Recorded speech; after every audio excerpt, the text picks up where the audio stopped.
Good morning, good afternoon, and good evening, everybody, and you're welcome to class. Today is another exciting day, and we shall be discussing 10 top secrets to build your professional speaking career. I'm trusting God that you are doing pretty good wherever you are right now, and you're getting ready to grab in the 10 top secrets to becoming and building the best of your public speaking career. Straight away, I'm gonna jump into the share buttons where I'm gonna be sharing with you these amazing 10 top secrets. Okay, these amazing 10 top secrets. Are you ready? Are you ready? Great. So, like you've heard already, these 10 top secrets to building your public speaking career are truly amazing. And I want to assure you that by the end of this session, you're going to be totally blown away by these 10 secrets. By the way, these 10 secrets are actually a research that we carry out at the Professional Speaking Association of Southern Africa. Did you hear that? PISASA, Professional Speakers Association of Southern Africa. That is the South African National Speakers Association. So the research, of course, I belong to that platform. So this research was carried out where up to 6 professional top speakers in Africa speaking across the globe were interviewed.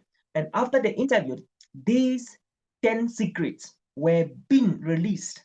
And by the way, again, after the 10 secrets, I'm going to share with you 2 bonuses. And these bonuses, again, will blow your mind away. All right. So if you are not yet taking your pen and your journal, this is the time to take your pen and your journal so you can start writing down these 10 amazing, life-changing secrets. Why? Because when you write and hear, you retain more than you just hear. So come on, get your pen, get your journal, let's go. Secret number 1, always get paid before you speak. Oh my. When I started my professional speaking business some years ago, most of the time I was speaking for free. Most of the time, when they invite me to speak, I don't bother about asking them to pay me. By the way, I was doing this because I was still building my professional speaking career. I was doing this because I was not known. I was not at the spotlight. So I had to do everything possible to work harder so I could be able to have speaking gigs, flowing like the water, a river worry, Now, before then, I was not focusing like how much are going to pay me and all of that. Now, once you become a professional speaker, I'm talking about the keynote speaker, the transformational speaker you want to become, you should never do a talk in a presentation, in a conference, in a seminar, in a workshop, whatever event they're inviting you to speak at, if you are not being paid upfront. Why is it important to be paid upfront? It's because if you're not paid upfront, what in case they cancel the event? Why you already block all your schedules? What in case you go to the event and just few participants show up, and they're counting on the participants' registration to pay you? How are you going to manage that? And you're not going to trade up your precious time for a few dollars. So you want that they should pay you upfront. And that is when they are serious, they should pay you upfront. And if they don't pay you upfront, that might not be a good speaking gig. So here's the point. In case you want to do a free gig, that is in case they cannot pay you. If you want to really help, if you feel like you can do a free speaking gig for these guys, what you could do is that you could do a free speaking gig. It's either they pay you upfront everything, or you do a free speaking gig. In that case, after you speak for free, you have to send to them your invoice. Develop your invoice and send to them. And when you send the invoice, though you spoke for free, make sure that you put your total fee that they were supposed to pay you, and then you put there 100% discount. Did you hear that? You put your fee you're supposed to be paid for, and then you make it clear there that it is 100% discount. Why? Because if you don't do this, ladies and gentlemen, what will happen is that when they want to recommend you for another conference or another speaking gig, they will tell them that you are speaking for free. You get it? They will tell them that you are speaking for free. Did you get that? Now, when you give a discount and you actually ask them that this is how much I'm paid, though I'm giving you 100% discount, what that means is that when they are recommending you to another speaking gig or for a conference, for an event host or event organizer, they will not tell you that you're speaking for free. Did you get that? Yes. They will tell them that you are charging this amount, and that was the amount you sent to them, though you gave them a discount, 100% discount. You get the point? So it's very important. So the first exercise I wanted to do right now, write it down, please, on your joters. Develop a 500-word speaking contract of your speaking contract. Develop right now, okay? And you're going to present, once you develop that, you have 6 hours after this class to present, to drop in the class your speaking contract. So you're going to develop a 500-word speaking contract and then drop in the classroom. Okay, before you do this, you have to research what is a speaking contract. A speaking contract is a document that stipulates or that states clearly the relationship between the speaker and the event host. How much is the speaker going to be paid, and what are the conditions for the payment? Is it if you come for the event and the number of people or the time they're supposed to start is that's the time they're not starting? What are the conditions that are binding that relationship? Okay, so a speaking contract is literally a document, a formal document that tells the responsibility of what you're going to do, and then the responsibility of what your host or your event organizer is going to do. It could be a hired organizer that has hired you. You know, what is she going to do, or what is your own rule of the game? Okay, so your job is to design a 500-word speaking contract. Okay, that's what you got to do right now. And let's jump to our point number 2. Of course, that's the top secret number 2. Always invoice a full amount. Good. So you see, what this means is very important.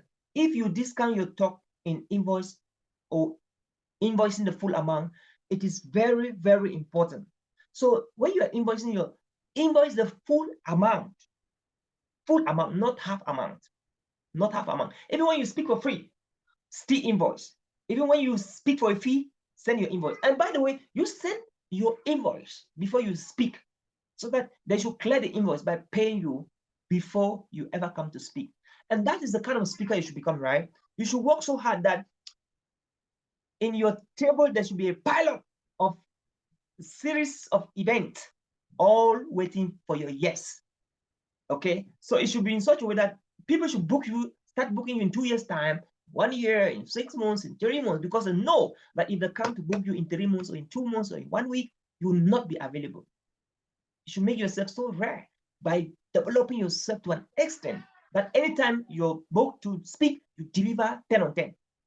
And by the way, one of the secrets for you to become really top set up speaker is your delivery. And I used to say, your best marketing as a speaker is your next presentation. And what that means is that you have to exceed expectation. You must exceed expectations. What that means is also that you have to prepare, and anything they're expecting you to give like 10 on 100, you give 100 on 100. So they're paying you for 100 job, and then you're giving them up to 1,100. What that means is that if you are invited to speak and they're expecting you to speak on the scale of 1, okay, speak on 10. And when you do this, you become so noticeable that you cannot be ignored, and your doors will always be full of clients coming to book you for a speaking gig.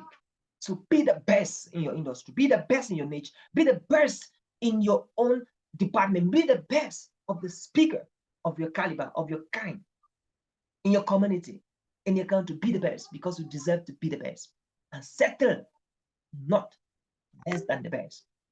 Point number 3, know what problem you are solving. Oh my God, this is so powerful. Know what problems you are solving. You know, by the way, point number 1 and number 2 was actually when we did this interview from Nikki Bush. Nikki Bush is a top international speaker based in South Africa. So Nikki Bush talks about always getting paid before you speak, and always invoicing the full amount of your speaking fee before you ever go to speak. So those were the points that Nikki Bush actually talked about in this interview. And so we're diving straight to the third point, you know, and the third point and the third and the fourth point were points from Creamy Cody Rington. Okay, this is an amazing speaker again from South Africa.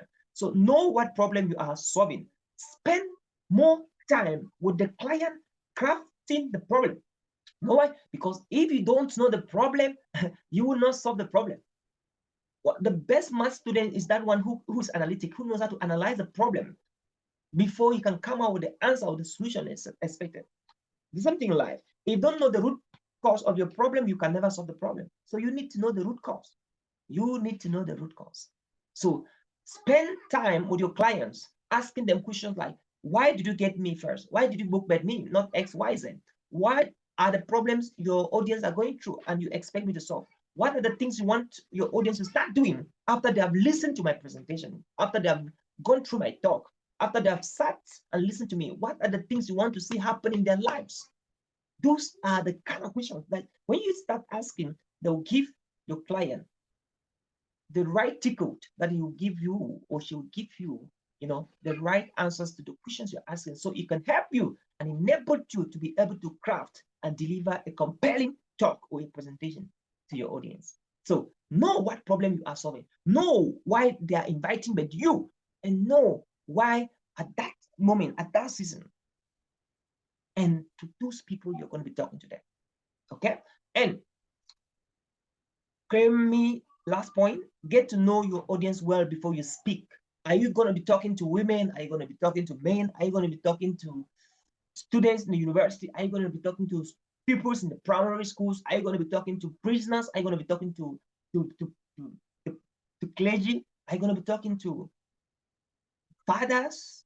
Who are you going to be talking to?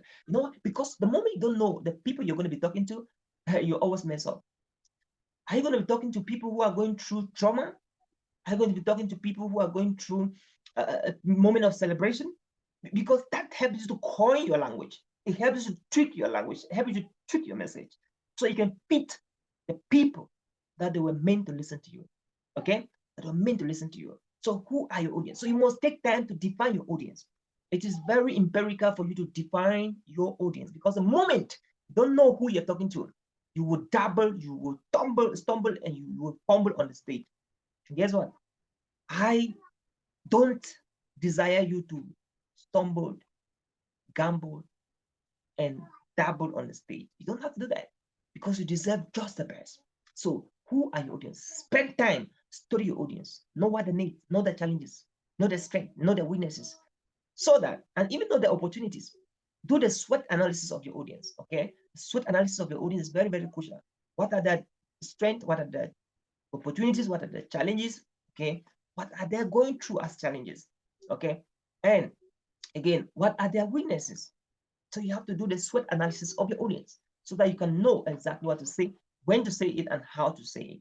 All right. So it is good that you're getting this now as you jump out there and begin to do your speaking job. Take note of the things you want your audience to remember from your speech and apply whatever you can. I love this. This one is for my very, very good friend in South Africa, Jedika Oji. Jedika Oji was actually the winner of the South African Speakers Chapter for 2023. An amazing lady, powerful speaker, amazing MC. All right. What does this mean to an ordinary or aspiring speaker? There are some particular keywords and some particular expressions and some particular things you will love your audience to take home after your talk. By the way, as a professional speaker, anytime they invite you to speak around the world, for instance, when I was invited to speak in Singapore, one thing that they expected from me clearly was, what are the 3 top things, all right, the top 3 things that your audience will have to do immediately after you've done your talk? What are the 3 top things? Okay, those are good questions to ask, because you must tell the person that is booking you the 3 key things that your audience will start to do after they have listened to you. What are the 3 key takeaways? So you must take time to remember these things, and then make sure that in the course of your presentation, you pass across the message to them, so that let them get them. Okay, so that at the end of the day, they should grab these 3 things. What will it benefit a pastor, for instance, who has preached a powerful sermon, a very emotional sermon, and at the end of the day, there's no call to action, there's no call to worship, there is no altar call, there's no impact There's nothing that a Christian who was listening to that pastor could actually say, this is what I'm going to do after listening to Pastor X, after listening to Reverend X, after listening to Reverend Dr. X. What will it benefit the church of such a magnificent sermon that at the end of the day, there was no call to action? So you must take note of the things you want your audience to do and remember after your talk or after your speech, and do whatever it takes to apply those lessons. I love this other clause. Do whatever it takes, or do whatever you can to make sure that you bring those practical tips for them, so that by the time they are leaving your presence, they should be filled up and fired up to take action. And again, I remember I paid my coach Andrew Bryan, the president of the Spain National Speakers Association. I used to have a session with him, and a session with him, by the way, is $1,000 for one session. So the last session I had with him, he challenged me. He told me that, Oliver, anytime you deliver a talk, all right, as a speaker, as a professional speaker, your talk must make your audience feeling differently, thinking differently, and acting differently. And the same thing I want to challenge you today. Anytime you deliver a talk, if your audience are not thinking differently, acting differently, and feeling differently, there is a problem with your talk. There is a problem with you, and you don't deserve to be paid for that particular gig. So anytime you want to do a talk, your audience must be living, thinking differently, feeling differently, and acting differently. So don't forget these three things. And for you to take note of the things you want your audience to remember from your speech and apply them, whatever you can do to apply them, you must ask yourself, what can I say? What can I do that my audience can be living, thinking differently, feeling differently, and acting differently? Think about that. See your speech as a divine message. Oh, yes. Yourself as the carrier of the message to changing the attitude, the behavior of the audience. Do you always see your speech as a divine message? Hey, my friend. It took me time to prepare this slide. It took me time to gather my talk together. It took time for me to prepare all of this PowerPoint and then set up the Zoom call for you to jump into class so we can have this session.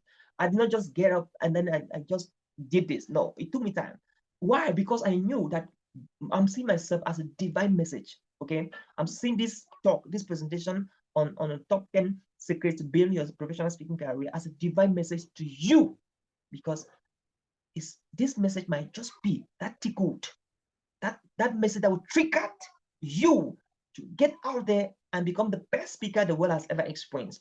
That is why it took me time to work this out. Come to think about it.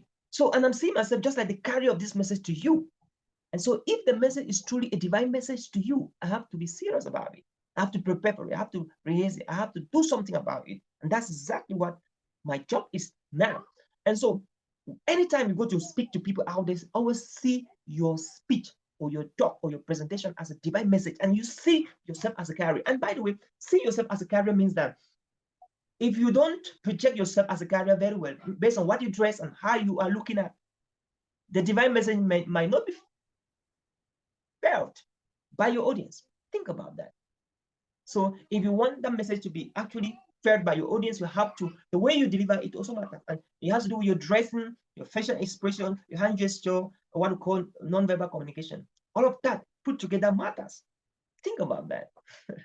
So see yourself or your speech as a divine message, and yourself as a carrier of the message to change the lifestyle, to change the attitude, to make the world a better place through that message. So you must tie with the divine message you're delivering. That's why knowing your audience is very critical to delivering your divine message, because it's going to guide you on what to put on. When you're talking to traditional rulers, you definitely don't want to put a suit. When you're talking to corporate, to people in the corporate world, managers and leaders and directors of company, you definitely don't want to put a traditional wear. Think about that. Collect stories and examples and record them into your story journal. This is something I do every single day. Every day, I write stories. Now, I'm currently in Cameroon, now in the region called Birmingham. So these days, I'm working with the primary school kids on a public speaking competition project. So I went to one school here. I don't want to call the name of the school. Immediately, I was discussing with the head teacher. Something very strange happened. The class, I think it's class 3, madam, came in with 2 children, 2 pupils. That's what they call that. People in primary school are called pupils. So she came with the two people and reported to the head teacher. And here was a complaint. This other boy is giving his pencil to this other boy and to taking the biscuit of this other boy. Now looking at the two boys, you know, the other one that gave the biscuit to the guy that had the pencil was looking like in the morning he did not eat before coming to school. And again, he was looking very hungry. And so the other boy that gave his biscuit was looking like he ate hamburger, pizza before coming to school. So you could see there was one who was coming from a rich home, another one was coming from a very poor home. So the guy who came from a very poor home, probably because of hunger, was able to do what? He decided to exchange his pencil for a packet of biscuit. And the exchange was very successful. It's only the madam that recognized, that realized that this was something that was happening in her class. And she decided not to come and report the case to the head teacher. And when I saw this kid, I was terrified. I was so disturbed in my spirit. And I saw the other young boy who was really hungry, needed food to eat. Maybe leaving home, he did not eat. Maybe the parents never had to provide for this little boy. And it so pains my heart. And I remember that was almost my story in primary school, where literally there are days I go to school without eating. Come to think about that. And that story touched my life. It touched my soul so much. And what I did was that I documented the story in my story journal. So this is a story that these are illustrations that, if necessary, I can use them in some of my presentations. You see, so that's so important. You must collect stories and examples and record them into your story journal. So every speaker must have a story journal. So the question is, do you have a story journal? Your story journal could be in your book, in your phone, where you have a particular app where you record stuff inside, either audio or text. Your story journal could be in your laptop, where you have a Word document where every day you're adding a story. Speakers, you don't tell the story of Jack and Jill. We are tired of hearing stories of Jack and Jill went up the hill and find a pool of water. We are tired of such stories. We're tired of the story of the camel and the donkey. We're tired of the tortoise and the horse. We're tired of all those stories. Those are stories. There are stories you don't have to ever share on the stage, because those are old stories. We are in a dispensation where there's innovation, there's invention. So you have to be creative enough as a speaker. And when you're telling stories, don't tell stories people know already.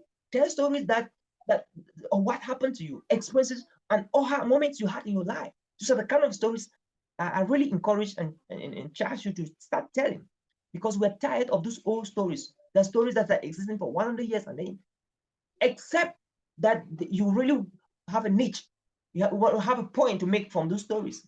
You want to have a reference to make from those stories before you tell the real stories. Except so, don't tell old stories. That's why anything that happened to you that is strange, that is interesting, you can pick a story from then and there. You can pick it. I had wrote the other day, like what happened to the family, where there was, kind of there in Texas, there was thank God for saving our brother, our husband, our big brother, where there was a gun, there was a bullet that entered his car. There was a bullet that entered his car, and he just went to work and then parked his car, and just at a certain point, somebody shot a gun into the car, and the bullet actually destroyed the glass beside the driver seat. And it was a very pathetic situation, and we really just thank God for the life of the husband of our dear student Ruth. And that's a story. Okay, that's a story that definitely I'm very convinced that Ruth has documented the story, so that in that situation where he's sharing something, maybe sharing about the love of Christ, sharing about the protection of God, he can give a story like that. And so that story is amazing. That story is different from the story of Joseph in the Bible. It's different from the story of John Paul. It's different from the story of any other story that everybody knows. So when that story is coming unique from road, it's so striking. Those are the stories that people want to hear. Yeah, that's what I'm talking about. So collect stories and examples and record them into your story journal. That's important. And when you do that, it speaks of energy, empathy, and clarity. So as you tell your stories, make sure that you have the energy.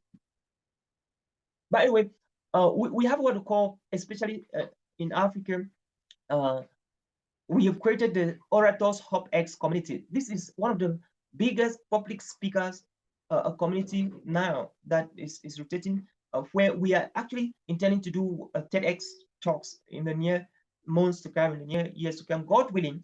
And so we have built a community of speakers. People want to speak, who have the talent to speak, have the passion to speak. And that is an initiative that God dropped in my mind some months ago. And today we're having over 540 members, 530 something or 40 members now.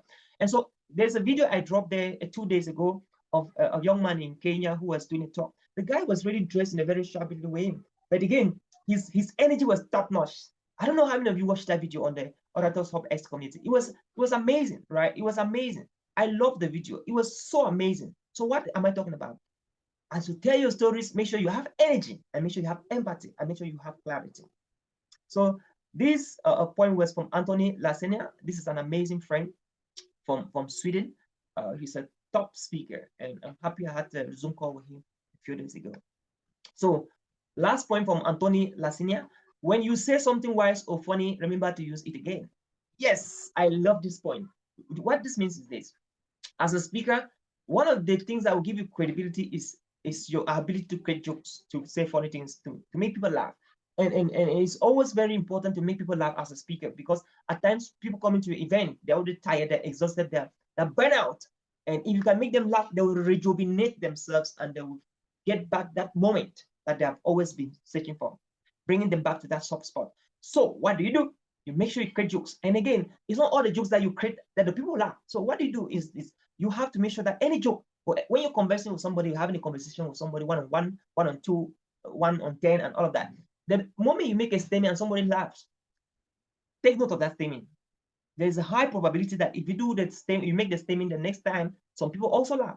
So those kind of things, write them down, document them down, because they will help you a lot. They will save you time on thinking of which kind of jokes you like crack, how can I crack more jokes. So any joke you make and people laugh, write it down. And where are you writing it down? Of course, in your journal book, in your story journal book. So make sure that you get your story journal book busy. Okay. When you say something wise or funny, remember to use it again. And how do you do that? By writing it down. Pitch your topic and yourself to podcasts who look for guests. All right. So there's a way you can actually pitch yourself and what you're doing, your topic. And of course, if you are here right now and you're not on LinkedIn, start today, create your account. So that should be the second exercise. For those who don't have LinkedIn accounts, go to LinkedIn and have your account set up, because in the next days, we are going to be doing a lot with LinkedIn search, LinkedIn pitching, LinkedIn posting, and that is where the clients whom you might be looking for are now waiting for you. So you got to have an account on LinkedIn, on YouTube, and on Facebook, but you must start with LinkedIn, then YouTube, and then go to Facebook. So those 3 social media, it's a no missed for anybody who wants to make a career speaking. So pitch your topic yourself always to people on the podcast. You know, what is podcast? Podcast is more like a video or conversation. Podcast is just like I come like this, as I'm now, and then we have a conversation where it is more of audio than video. Most podcasts are both video and audio. So it depends on what you want. And again, a lot of people are listening to podcasts because when you're driving to your workplace, to your office or back home, you can put on your podcast and you're listening to it. Okay, that is the power of a podcast. So pitch yourself, your topic, to podcast guests or people who are looking for podcasts. Okay, for guests for their podcast, and it's gonna be well with you. And lastly, point number 6: be the biggest fan of your client's event. Yes, currently, whenever I'm invited to speak in a conference, I take it upon myself to advertise the event. I can record a video of myself, talking about the event and inviting people to be part of it. And imagine that you're invited to speak in a conference of over 1,000 people, and only around 300 have registered, or 500, and then you're able to, because of your influence, you're able to do videos and advertise the event in such a way that over 500 or 300 to 500 new participants register because of your advertisement, because you're talking about it. Come to think about how impressed with the event organizer going to be. Of course, they'll be so impressed, and guess what? All the time, they'll always love to have you because they know when you're coming, you bring in an audience. So they won't like to miss you. So all the time, they'll always love to invite you to speak. And guess what? That's how to be paying you more. Yes. So be the biggest fan of your client's event. The first bonus: to learn to speak and then speak somewhere. Speak somewhere more. Why? This is so powerful. If you want to learn to speak, you must speak when you're driving to work, speak when you're driving back from work, speak when you are taking your bath. You have to speak even when you are sleeping. You have to be speaking, because That is how you learn to speak. All right. Any opportunity you have to speak, go and speak, because that is how you learn to speak. Okay. This is from an amazing leader in public speaking in South Africa, Bruce Ware, the former president of the Professional Speakers Association of South Africa. And the last bonus, spend 70% of your initial time as a speaker defining and refining your niche. What is your niche? Your niche is that thing that you're passionate about, that topic you want to talk about. Okay. For instance, your niche, maybe someone like Delphine, your niche could be maybe real estate. Your niche could be engineering. Okay. If they're looking for a speaker on scientific issues and engineering issues, you could build a niche from that. All right. Road, personal development. All right. That could be something like your niche. Maybe you want to help people to develop themselves. What course should I take? What school should I go to? What university degree should I pursue based on my talent, on my skill set? So that's so important. That's so important. So what other niche do you think you can actually go for? All right. What other niche do you think you can actually go for? Okay. Maybe somebody like Madam Edward Patient, you could also just choose a niche on education. Since you're already teaching, you've been teaching here in Cameroon for quite some time. You could take a niche on career choices, how to make a career that resonates with your talent, that resonates with your passion. Those are some niches you can actually go for. So what niche are you going for? Okay, that's a big question. What niche are you going for? All right. What niche? What are the things that can define the kind of niche you want to go for? All right. So Florence Getche, what niche are you going for? Maybe someone like Flo, you could talk about maybe health, since you're in the health industry, right? You could think about health, right? Florence, you could think about maybe how to make a career in the pharmaceutical industry, how to become the best this, how to become the best nurse, how to live your dream as a practicing nurse. So you pick a niche from the area of your passion, your competence, your experience, your exposure. That's how you pick up a niche. And so you have to spend 70% of your initial time as a speaker defining and refining your niche. So when I started as a motivational speaker. From then, I started training speakers because I saw the need to train speakers. And from then, you see, I am back to motivational speaking. And again, I still train speakers. And again, away from that, I talk so much about personal development, okay, determination, perseverance, focus, visions, dreams. But all of this is one niche. Transformational speaker. So that is what I do. I do a lot of transformational speaking. And that is because I talk from the result. I don't just talk from speech. I talk from my experience and what I've done. I'm just sharing the lessons of what I've done and what you can do to get the result I'm getting. So that is it. And that was it for today's session. I hope you enjoyed the class. I hope you learned something. I hope the 3 key takeaways were pretty good and you picked out those things. Okay, I don't know which point resonated with you. Maybe just one point could change your speaking career, could change your speaking landscape. Maybe just an idea in a point could be just that click, that trigger you've been looking for to trigger you to get to the result that you have always been craving and yearning to get to. So that was it for today. Thank you so much for going through. And for those of you who were not in class, apart from you who is here, please, I want to charge you to go through these records again, and I guarantee you your speaking career will never remain the same. That was it for today. Looking forward for our class today. Tomorrow is another time, and for those who are in America, Friday is another time. Okay, and I'm looking forward to seeing you at the top. My name is Oliver Nshom. Cheers. So this is my website. So if you want to see what I'm doing, you can scan me or scan the QR code, and then from there you can get more details about what we are doing. I'm looking forward to seeing you